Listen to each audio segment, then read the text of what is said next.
The first dynamic routing protocol type that we'll explore is the distance vector. Now, it's very important that you understand the characteristics of distance vector because they're going to be used in various given network scenarios. You need to make sure that you make the right choices so that you don't overburden your routers or overburden the network that they're communicating on. Distance vector routing protocols have two primary characteristics that you need to remember. One, they will use some measurement of distance or direction as the metric. A very good example of a distance vector metric is the Routing Information Protocol, or RIP.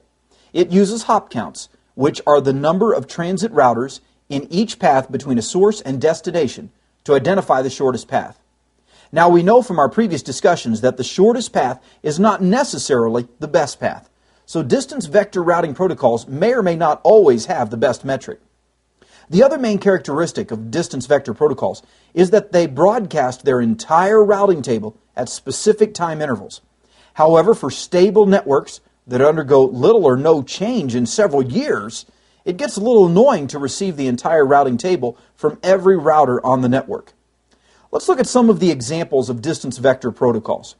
We've already discussed the RIP protocol, which actually broadcasts its entire route table out of every interface every 30 seconds. Another distance vector routing protocol that's a bit more popular than RIP is what's known as Igrp, or the Interior Gateway Routing Protocol.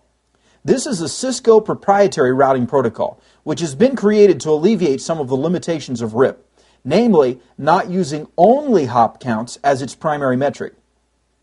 Thus, it can make better decisions about transit paths and, of course, path determination. Enhanced Interior Gateway Routing Protocol is another protocol which enhances Igrp. However, this is not a pure distance vector protocol, but is in this category because of its metric. While it doesn't have some of the classic characteristics of dynamic routing, in that it does not broadcast its entire table out of each interface on an interval, it does use a measurement of distance and direction as the metric.